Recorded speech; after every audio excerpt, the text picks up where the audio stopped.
Why penguins can fly? Why does elephant have big ears? Are mosquito useless?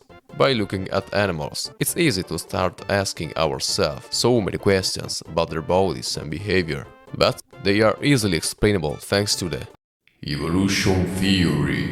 In fact, the way a creature look like and act is always designed to make him survive in their habitat during a long evolution process. Probably even your classmate with vapes knew that because Mother Nature decided it was right.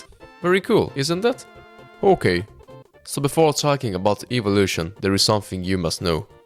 All living beings are made by cells, some by only one cell, so they are unicellular organisms, and by that bacteria, plankton, algae and yeast. Some other have 2 or more cells, even billions, or trillions of them. That's the case of humans and all other complex organisms. Anyway, inside of them, there's the nucleus, and it's the most important part, because it contains the DNA, a very long molecule, which have inside all the information to construct our bodies.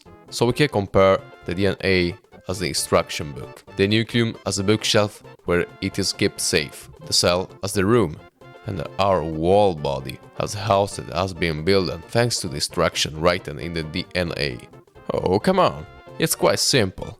The DNA is divided in chromosomes, which are made by genes. Okay, but what are genes? Yeah, I know. This particular name may confuse you, but do not worry, I am right here to explain you. So, the genes are the smallest units of our DNA, and any of them is made to build a particular protein and other biological molecules to construct a specific part of our body. For example, the SLC24A5 gene is responsible for our skin color, the GH1 gene responsible for our growth, or maybe the SRI gene whose presence will determine whether we will be female or male. So they're basically the captors about every single body component. And now? Well, let's see what this has to do with evolution. Let's pretend we have 2 giraffes. One has a longer neck and the other has a shorter neck. That's because everyone has some small differences in their DNA, and this is the case of the gene which builds the neck. The first exemplar will reach the leaves on trees more easily. He will hit more, and by that have more possibilities to survive and reproduce, giving birth to a new generation of long-necked giraffes, which will obviously replace the short-necked ones, because they are advantaged, and by that, the population will evolve.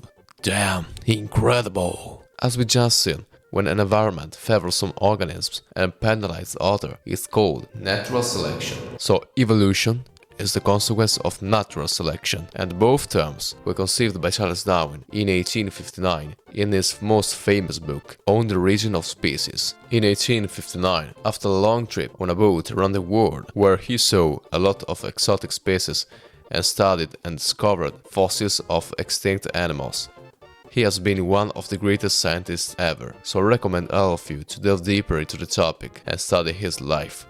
But for now, just remember that he basically said that species evolve when there is a change in the environment in which it lives, and those which do not possess the characteristic favorable to the change die, but who does survive. So in the end, that's how a new species with new characteristics does born. And if you still feel lost, don't worry, I have another example for you. Penguins, as we said at the beginning, lost his capability to fly. Oh no, poor little creature, he probably stared at the other bird flying, meanwhile he is sad and... No bro, trust me. The penguin is happy with his flippers. In fact, his ancestor, which still had wings, had a long-skinned body. Corky thought it was better to go specialize at swimming, to catch fish even in the deeper water, instead of flying. So over the time, in the species were selected those with better swimming abilities and resistance to the cold water, with the species slowly adapting to the habitat. And boom! That's how you get a chubby penguin. So, the next time you're gonna make fun of an animal for his look, remember that he had just did his best to survive to Mother Nature challenges. That said, if you don't want to extinct, don't forget to like the video and subscribe. Bye bye.